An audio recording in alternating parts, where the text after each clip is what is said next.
මාධ්‍ය හමුවට පැමිණි මාධ්‍යවේදීන් ඉතාමත් මාදරෙන් පිළිගන්නවා. මම සංජය මහවත්ත කැඳවුම්කරු සිවිල් බුද්ධ පෙරමුණ. අද දවසේදී විශේෂයෙන් අවධාරණය කරන්නේ ඊයේ දවසේදී බාල ඖෂධ නඩුවේ විමර්ශන අවසන් වුණා. ඒ සම්බන්ධයෙන් අපි ඉතාමත්ම සතුටුයි. ඖෂධ සහ සෞඛ්‍ය ශාස්ත්‍රය සම්බන්ධයෙන් අපි දිගින් දිගටම කරුණු කාරණා අනාවරණය කළා. මේ අනාවරණය කිරීමේ ප්‍රතිඵලයක් විදිහට අද දවසේදී විශේෂයෙන් අවධානය කරනවා.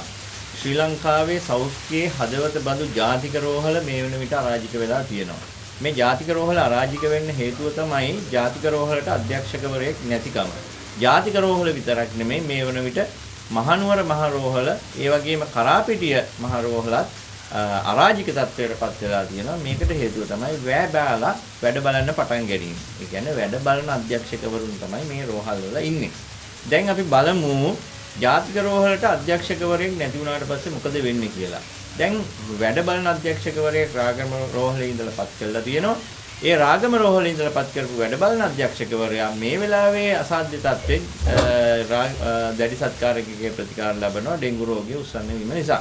ඉතින් මේ අවස්ථාවේදී සෞඛ්‍ය අමාත්‍යවරයා කරන්න ඕනි ඉතා ඉක්මනට මේ සම්බන්ධයෙන් අධ්‍යක්ෂකවරයෙක් පත් කිරීම තමයි.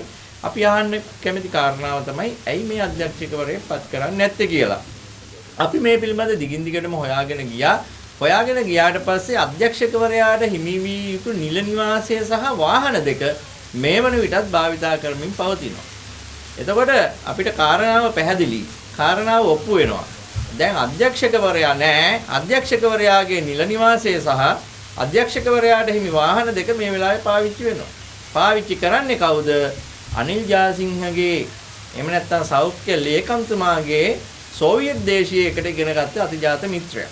දැන් අපි අහන්න කැමති මිත්‍රයාට සැලකීම සඳහා ජාතික රෝහල වැනි මේ සුවිශේෂී රෝහලක අධ්‍යක්ෂක ධූරයේ බිලිදීමට තරම් අනිල් ජාසිංහ හෝ සෞඛ්‍ය අමාත්‍යවරයා කටයුතු කරනවා නම් පැහැදිලිව මේක වරදක්. මෙන්න මේ වරද සමාජයට එහෙම නැත්නම් මේ රටේ ජනතාවට නිරාවරණය කිරීම තමයි අද දවසේදී මේ මාධ්‍ය හමුවේදී අපි සිද්ධ කරන්නේ.